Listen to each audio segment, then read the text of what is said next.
নবী করিম সাল্লাল্লাহু আলাইহি সাল্লাম হাদিসের মধ্যে ফরমায়েছেন, আন উমার রাদিয়াল্লাহু তাআলা আনহু আন্না রাসূলুল্লাহ সাল্লাল্লাহু আলাইহি ওয়াসাল্লাম قال ثلاثة قد حرم الله عليهم الجنة مدمن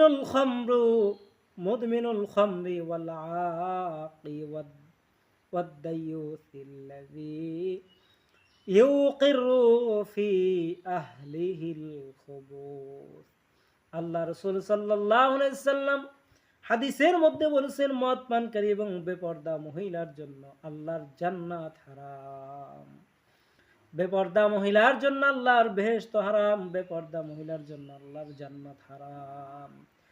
হযরত উমর রাদিয়াল্লাহু তাআলা আনহু বলেন, নবী করিম সাল্লাল্লাহু আলাইহি সাল্লাম ইরশাদ করেছেন, তিন প্রকার লোকের জন্য আল্লাহ তাআলা বেহেশত হারাম করে দিয়েছেন। কয় প্রকার?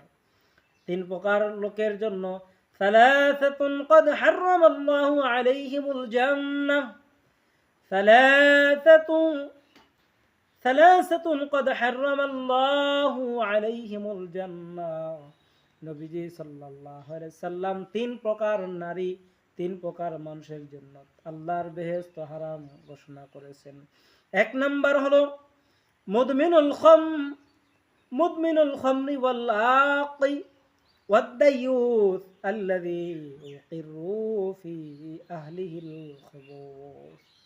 নবীজি বলেন, এক প্রকার লোক হলো যারা মদ পান করে, যারা মদ গ্রহণ করে, যারা মদ খায়। দুই নাম্বার, ওই সমস্ত লোকের জন্য বেহেশত হারাম যে পিতা মাতার অবাধ্যচরণ করে, পিতা মাতার সাথে নাফরমানি করে। তিন নাম্বার হলো ওই সমস্ত লোক যারা দায়ুস, অর্থাৎ যে ব্যক্তি তার পরিবর্ত লোকদেরকে